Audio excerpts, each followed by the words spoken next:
एक होममेकर अपने घर के अनगिनत कामों को सुबह से लेकर शाम तक देखती है। साथ ही ना फिर कामों के अपने बच्चों की और अपने फैमिली वालों की फरमाइश भी बखूबी पूरी करती है। घर को किस तरह से मैनेज करना है, घर में किस तरह से खुशियों को बिखेरना है, ये सारे काम हम हाउसवाइफ, हम होममेकर्स के ही होते हैं। और हम लोग पूरे दिन काम करने के बाद भी बिल्कुल भी अपने चेहरे पर ना ही थकान लेकर आते हैं और ना ही दिखाते हैं कि हमें इतनी थकान हो गई है। तो चलें फिर आज का ब्लॉग स्टार्ट करते हैं। अस्सलाम वालेकुम एवरीवन, कैसे हैं आप सब लोग। उम्मीद करती हूँ कि आप सब लोग बेहतर होंगे, खुशहाल होंगे और मज़े में होंगे। अल्हम्दुलिल्लाह हम लोग भी सभी बेहतर हैं। तो आज मैं आप लोग के साथ अपना evening to night routine share कर रही हूँ और इसमें एकदम मज़ेदार रेसिपी भी आप लोग के साथ शेयर कर रही हूँ। एक बार इस तरीके से आप लोग इस रेसिपी को ट्राई करके देखिएगा और फिर मुझे कमेंट बॉक्स में बताइएगा कि कैसा बना। इसका ब्लॉग ना मैंने लगभग 5 बजे से स्टार्ट किया था और आज डिनर में मैं बनाने जा रही थी छोले भटूरे, जो कि बच्चों की फरमाइश थी। साथ ही ना फिर हस्बैंड का कहना था कि छोले भटूरे ना एकदम मार्केट जैसे बनने चाहिए। तो फिर मैंने अपनी पूरी कोशिश की कि बिल्कुल मार्केट जैसे ही मैं आज छोले भटूरे बनाने वाली हूँ। तो मैंने मॉर्निंग के टाइम पे ही छोलों को भिगो के रख दिया था, यानी कि लगभग 12-1 बजे के टाइम पे मैंने छोले भिगो दिए थे। तो इस टाइम ना गर्मी पड़ रही है तो 3 से 4 घंटे छोले आराम से आपके भीग जाएंगे। अगर 2 से 3 घंटे आपके पास हैं तो वहाँ पे आप लोग थोड़ा गुनगुना पानी और उसके साथ खाना सोडा डाल के आप लोग छोलों को भिगो के रख सकते हैं। तो इतने टाइम में ही काफ़ी अच्छे से वो फूल जाएंगे। फिर आपने क्या करना है कि जब आप उन्हें बॉईल करने के लिए रखें तो थोड़ा सा गरम मसाला, तेज पत्ता और थोड़ी सी हल्दी, नमक, ये सारी चीज़ें डाल के आप उनको बॉईल करने के लिए रख दें। तो मैंने ये सारे मसाले खड़े थोड़े से ऐड कर दिए थे और हल्दी, नमक वगैरह डाल के छोले रख दिए मैंने बॉईल होने के लिए। और यहाँ पे मैं भटूरों का आटा लगाने लगी थी। 3 कप मैंने मैदा ले ली थी, उसी के अकॉर्डिंग मैंने यहाँ पे आधा कप सूजी ली थी। साथ ही ना फिर आपने 1 चम्मच यहाँ पे खाना सोडा ऐड करना है और 1 चम्मच अगर बेकिंग सोडा है तो आप उसको भी ऐड कर सकते हैं। थोड़ा सा मैंने खमीर ऐड किया है, नमक और थोड़ी सी ये सारी चीज़ें ऐड करके आपने इसका एक सॉफ्ट सा डो तैयार कर लेना है, यानी कि एकदम बहुत ज़्यादा सॉफ्ट भी नहीं होना चाहिए और बहुत ज़्यादा टाइट भी नहीं होना चाहिए। डो तैयार करके बस आपको ना इसको अच्छे तरीके से पटक पटक के गूंदना है। और जब अच्छे से ये थोड़ा सेट हो जाए उसके बाद फिर आपने कम से कम 2 से 3 टेबल स्पून इसमें ऑयल डाल के और फिर से वही प्रोसेस आपने अप्लाई करनी है, यानी कि इसको पटक पटक के गूंदना है काफ़ी अच्छे तरीके से। और फिर आप इसको ढक के रख दें लगभग 2 से 3 घंटे के लिए। अगर आपके पास खमीर नहीं है तो वहाँ पे आप लोग खाना सोडा और बेकिंग सोडा पूरी एक-एक टेबल स्पून भर के रख दें, यानी कि भर के डालनी है और उसके बाद गूंद के रख दें, जिससे कि ये भटूरे का जो आटा है ना वो काफ़ी अच्छे तरीके से खमीरा हो जाएगा। और फिर आपके जो मार्केट जैसे बिल्कुल भटूरे बन के रेडी होंगे, एकदम से सॉफ्ट और अंदर से स्पॉन्जी। आटे को लगा के मैंने रख दिया था तो लगभग आटे को ना 2 से ढाई घंटे का आराम से रेस्ट मिल गया था, क्योंकि अभी छोले वगैरह बॉईल हो रहे थे। साथ ही ना फिर मैं यहाँ पे मसाला अपना रेडी करने लगी थी और जो भी काम थे ना वो मैं साथ के साथ करती जा रही थी। तो बस आपने भटूरे का आटा जो है वो पहले से लगा के रख देना है। तो यहाँ पे छोले बॉईल हो चुके थे, तैयारी करने लगी थी मैं सब्ज़ी के लिए, यानी कि छोले के लिए।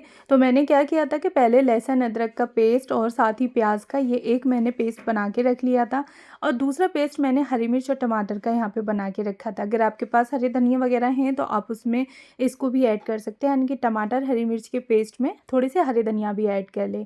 उसके बाद ना फिर कढ़ाई में ऑयल डाला और थोड़ा सा ज़ीरा और एक मैंने हरी इलायची डाल के इसमें तड़का लगा दिया और जो लहसुन अदरक प्याज का पेस्ट था वो इसमें ऐड कर दिया।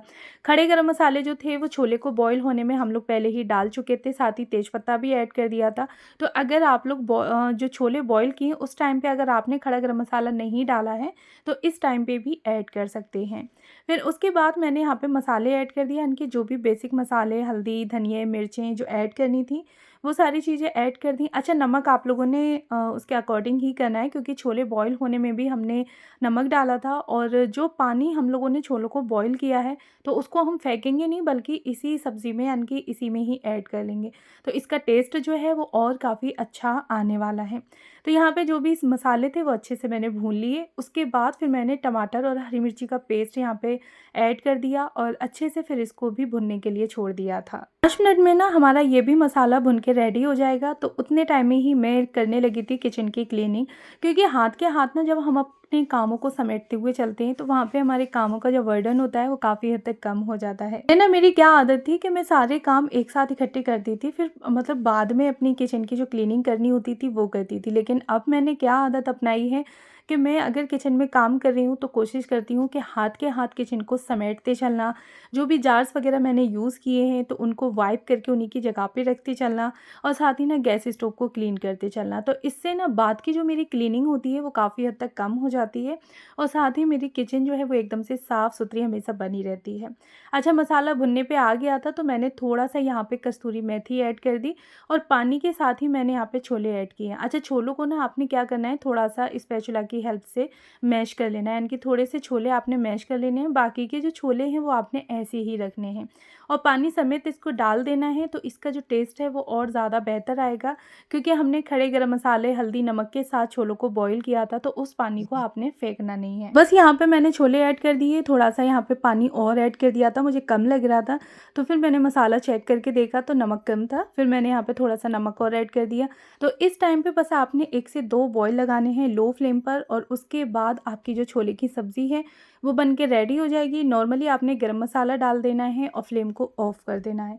तो बस सब्ज़ी में मेरे 5-7 मिनट बाकी थे, तो उतने टाइम में ही जो भी गंदे बर्तन हुए थे वो सारे मैंने इकट्ठे कर लिए थे वॉश करने के लिए और जो बास्केट में सुबह के बर्तन धुले हुए रखे थे तो बस उनको मैं लगाने लगी थी। क्या रहता है कि किचन में जब भी मैं काम कर रही हूँ तो उस टाइम पे किचन के जो भी काम हैं छोटे-बड़े वो मैं हाथ के हाथ समेटती जाऊँ। अच्छा, साथ ही ना फिर एक आध छोटा-मोटा एरिया जो मुझे लगता है क्लीनिंग के लिए तो वो भी मैं हाथ के हाथ समेट लेती हूँ। बर्तनों को वॉश करना मैं इकट्ठे नहीं करती कि जो कि मैं एक बार में सारे बर्तनों को वॉश करके रखूँ। जितने होते जाते हैं तो हाथ के हाथ मैं उनको वॉश करके रखती जाती हूँ। अच्छा, साथ ही ना फिर मैंने सैलेड वगैरह भी कट करके रख दी थी और फिर भटूरों के साथ ना मैं मिर्चें यहाँ पे तलने लगी थी। तो नॉर्मली हरी मिर्चों को मैंने बीच में से कट कर लिया था, नमक थोड़ा-थोड़ा इसमें मैंने लगा दिया था और उसके बाद बिल्कुल थोड़े से ऑयल में डाल के मैंने इनको फ्राई कर लिया था। क्योंकि जब भी हम लोग कोई भी चीज़ बना रहे हैं तो फिर उसको पूरे तरीके से सर्व किया जाए और प्रॉपर तरीके से बनाई जाए ना तो खाने का जो मज़ा होता है वो दुगना हो जाता है। तो बस यहाँ पे हरी मिर्चों को भी मैंने फ्राई कर लिया था और जो टेस्ट था वो सारी चीज़ों का एकदम मिलके काफ़ी बढ़िया लग रहा था। तो बस 5 मिनट लगे, हरी मिर्ची भी अच्छे तरीके से फ्राई हो गई थी, उनको निकाल के मैंने रख दिया। इस टाइम तक ना मगरिब का टाइम हो गया था, हस्बैंड के आने में थोड़ा टाइम था तो फिर मैं सोचा कि जो भी बर्तन गंदे हो गए हैं, इकट्ठे हो गए हैं तो बस हाथ के हाथ में उनको वॉश करके रख दूँ, जिससे कि बाद में ना फिर सिर्फ खाने के बर्तन बचेंगे तो वहाँ पे मेरा क्लीनिंग का जो टाइम है वो भी काफ़ी हद तक कम हो जाएगा।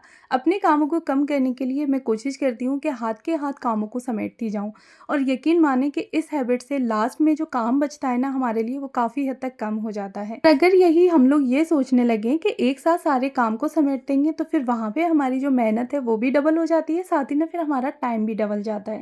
तो बस झटपट से बर्तनों को वॉश करके रख दिया, उसके बाद जो बाहर का एरिया था ना यानी कि गैलरी को उसको वॉश कर दिया अच्छे तरीके से और फिर उसके बाद मैंने डाइनिंग टेबल पे जो भी खाना मुझे लगाना था वो लगा दिया, यानी कि सैलेड वगैरह कट करके रख दिया था, मिर्ची वगैरह रख दी, साथ ही सब्ज़ी रख दी। अब बारी आती है भटूरों को बनाने की। तो आप लोग देख ही सकते हैं कि आटा कितने अच्छी से एकदम स्पॉन्जी हो गया है, बबल्स काफ़ी बड़े-बड़े इसमें आ गए थे।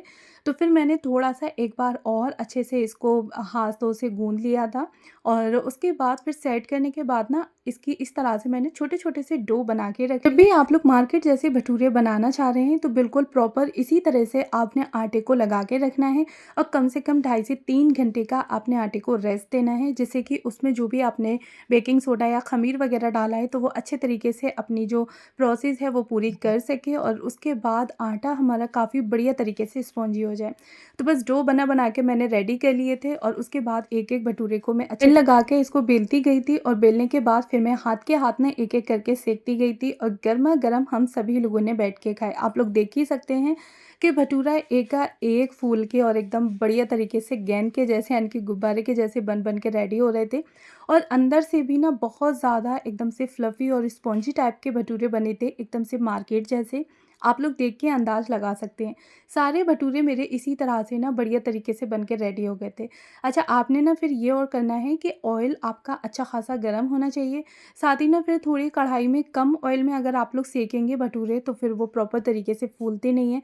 तो इसलिए आपने ना तेल को भी काफ़ी अच्छे तरीके से रखना है, जिससे कि भटूरे जो डालते साथ ही ना एकदम अच्छे तरीके से डिप हो जाएँ ऑयल में और बढ़िया फिर आपके जो भटूरे हैं वो फ्लफ़ी उगते रहेंगे। साथ में फिर सेकते टाइम आपने करछुली से उसको गोल-गोल यानी कि राउंड-राउंड घुमाते रहना है, जिससे कि प्रॉपर तरीके से हर तरफ से आपका भटूरा जो है वो फूल के रेडी हो जाए। तो बस यहाँ पे हम सभी लोगों की थाली बन के रेडी होती गई और हम सभी लोगों ने एक साथ बैठ के ना एंजॉय किया और साथ ही ना खूब सारी फिर तारीफ भी हुई कि आज वाकई में भटूरे जो हैं मार्केट जैसे बन के रेडी हुए। तो अगर प्रॉपर आप भी इसी तरीके से बना के रेडी करेंगे ना तो यकीन माने कि आपकी भी बहुत सारी तारीफ होने वाली है। अच्छा, फिर जो भी बर्तन थे वो मैंने हाथ के हाथ वॉश करके रख दिए और उसके बाद नेक्स्ट लास्ट बारी आती है मेरी किचन की क्लीनिंग की। तो बस 5 मिनट मुझे यहाँ पे एक्स्ट्रा देने पड़े किचन की क्लीनिंग करने के लिए और उसके बाद सिंपल सा वही रूटीन कि बच्चों को दूध वगैरह देना, बिस्तर लगाना और साथ ही ना 1 से 2 मिनट का अपना स्किन केयर का रूटीन करना, जिसमें कि फेस वॉश वगैरह हो जाता है, साथ ही मेरी मॉइस्चराइजिंग क्रीम। तो बस इतना काम मेरा डेली का नाइट रूटीन में रहता है। कामों को मैं इस तरह से मैनेज करती हूँ जो कि मेरे काम हाथ के हाथ होते भी रहें और मुझे भी ऐसा ना लगे कि मुझे अपने कामों को बहुत सारा वक्त देना कैसा लगा मेरा आज का ब्लॉग मुझे कमेंट बॉक्स में बताइएगा ज़रूर। और अगर आज आप लोग मेरे चैनल पर फर्स्ट टाइम हैं तो प्लीज़ मेरे चैनल को ज़रूर सब्सक्राइब करें, साथ में बेल आइकन को भी ऑन कर लें जिससे कि किसी भी वीडियो का नोटिफिकेशन सबसे पहले आप तक पहुँचे। आज के ब्लॉग में ज़्यादा कुछ खास तो नहीं है, लेकिन हाँ, मेरा जो नाइट रूटीन रहता है वो आप लोग के साथ शेयर किया है। रहती है कि हर दिन हर कुछ नया ब्लॉग हो और आप लोगों को मुझसे कुछ ना कुछ सीखने को मिले। साथ ही ना कमेंट बॉक्स के ज़रिए आप लोगों से भी मुझे बहुत सारी अच्छे-अच्छे से कमेंट्स देखने को मिलते हैं जो कि मुझे पढ़ के बहुत ज़्यादा अच्छा लगता है। ऑडियंस बहुत ही ज़्यादा प्यारी है और बस ऐसे ही अपना प्यार मेरे साथ बनाए रखे, अपना सपोर्ट मेरे साथ बनाए रखे क्योंकि आपके प्यार की, आपके सपोर्ट्स की मुझे बहुत ज़रूरत है और आपके बिना मैं कुछ भी नहीं हूँ। चलें तो फिर मिलती हूँ नेक्स्ट वीडियो में। Thanks for watching. Bye bye.